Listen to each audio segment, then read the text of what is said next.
People are rising up everywhere, from Chile to Hong Kong to Lebanon, Iraq, and France. But why are some of them good and others violent? What makes a protester courageous?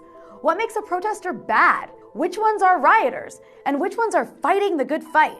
If you're watching mainstream media, sometimes things can get confusing. Protests are described as a violent mob in one country and a pro-democracy revolution in another. And some protests don't get any coverage at all. Who decides which protests are worthy of which labels?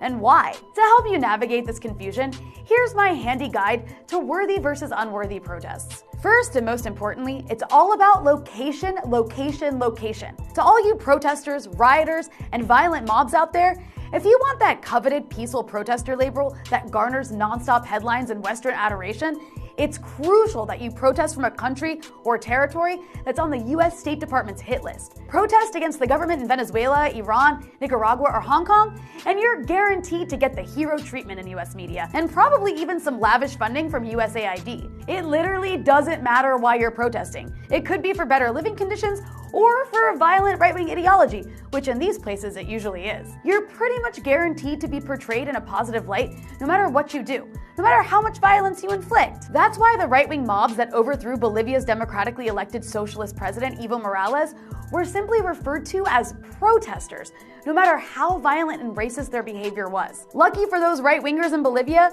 the US doesn't like Latin American countries to have socialist leaders, especially where there are resources to mine. So for 2 weeks, these violent right-wing mobs rioted for the downfall of Morales after refusing to accept the results of his re-election. They broke into Bolivian radio offices, forced out the workers, and tied one of them to a tree, and were still called protesters. Even after they kidnapped and publicly tortured a Bolivian town socialist mayor, forcibly cut her hair, doused her in red paint, and paraded her through the streets barefoot, the BBC referred to them as a crowd of protesters. The New York Times also saw these kidnappers as merely protesters. Meanwhile, the US-supported military coup against Morales following the riots was celebrated as a victory for anti-government protesters. Really makes you wonder how these people would have covered Pinochet's violent takeover of Chile in 1973. It would have gone something like, pro-democracy protester Augusto Pinochet succeeded in unseating authoritarian leader Salvador Allende. It's a bright future for the Chilean people under this new democratic order. Right-wing mobs in Venezuela that have literally lynched people get the same royal treatment in Western media, in lockstep with the US government's operation to overthrow Maduro. The same goes for protests in Hong Kong, where the US is funding a violent anti-China separatist movement that regularly beats up those who disagree with them, often flagrantly on film. They recently lit a man on fire. And how does the media describe these people? Pro-democracy and anti-government activists. Peaceful demonstration inside. It was a peaceful protest of pro-democracy activists. These so-called pro-democracy activists haven't said much about democracy. They're just anti-China. Hence, they're good, lovable protesters. Speaking of which, for those of you protesting governments that are friends with the US, you're shit out of luck. You're not protesters, you're violent mobs of rioters.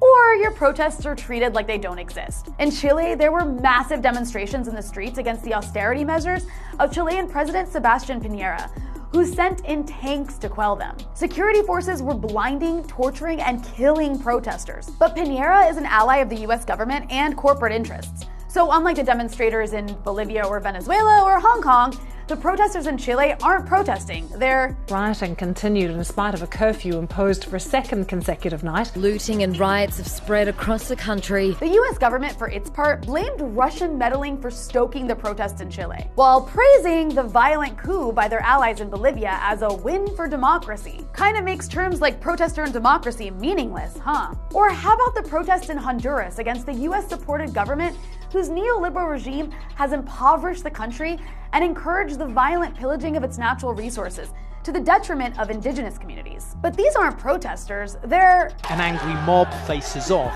with Honduran security forces. The same goes for protests against austerity in Ecuador, where US ally Lenin Moreno used violence to crush dissent and take more power. When these protests were covered, they were labeled as violent in the headlines. The protests in Iraq and Lebanon have really confused the White House. That's why they were quiet for so long, trying to figure them out. On the one hand, there are poor Shias. That's scary. On the other hand, there are DJs, liberal activists, and anti-Hezbollah protesters, getting Washington and the media excited. And Iraqi Shias have even targeted the Iranian consulate in their rage against the entire system. That gets Washington really excited. Where do weapons fit into all of this? In some places, you can still be a protester even if you're armed and fascist, as long as you're agitating against the government in one of America's shitless countries. Like those peaceful pro-democracy rebels in Syria and Libya that turned into Al-Qaeda and ISIS. They got called protesters even after they shot at people. Then they graduated to freedom fighters and cute rebels. So cute, right? But Palestinians, forget about it. You can't even carry a rock, or you're a terrorist. And definitely don't approach any fences, or you'll get shot and the international media will lose interest even as the body count rises into the hundreds. You see, protests are worthy or unworthy based solely on how they impact US geostrategic interests. So protest accordingly. Good luck.